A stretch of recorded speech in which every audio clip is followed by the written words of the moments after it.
Pemerintah Kota Banjarmasin diingatkan untuk menyelesaikan sejumlah proyek fisik pembangunan jembatan HKSN lantaran tinggal beberapa bulan lagi tahun 2021 berakhir.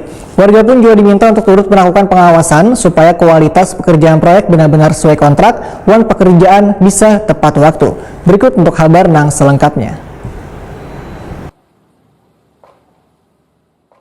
Pemerintah Kota Banjarmasin diingatkan untuk menyelesaikan sejumlah proyek fisik lantaran tinggal beberapa bulan lagi tahun 2021 berakhir. Satuan Perangkat Kerja Daerah di lingkup pemerintah kota pun diminta untuk lebih meningkatkan pengawasan terhadap penyelesaian pelaksanaan proyek yang dikerjakan kontraktor. Demikian diperintahkan Wakil Ketua DPD Banjarmasin Tugiyatno Esos Wetakuni Prima TV jelang tengah hari Kamis 14 Oktober 2021. Politisi PDI Perjuangan ini pun menegaskan pengawasan yang dilakukan kada hanya pada proyek yang dianggarkan dalam APBD murni namun juga yang masuk dalam APBD perubahan tahun 2021.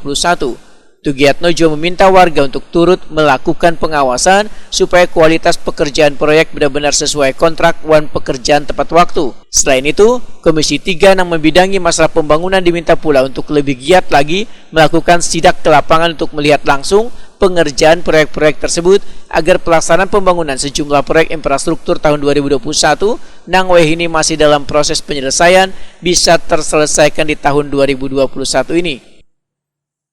Anggaran perubahan, proyek-proyek yang sudah dianggarkan diselesaikan sebelum akhir tahun. Karena itu kan kita anggarkan di perubahan, tidak multi-yes gitu. Terkait masih ada proyek yang dikerjakan saat ini, apa harapan Ken dikerjakan secepatnya? Ya dikerjakan secepatnya, tapi kan sesuai dengan standar pembangunannya, jangan asal-asalan.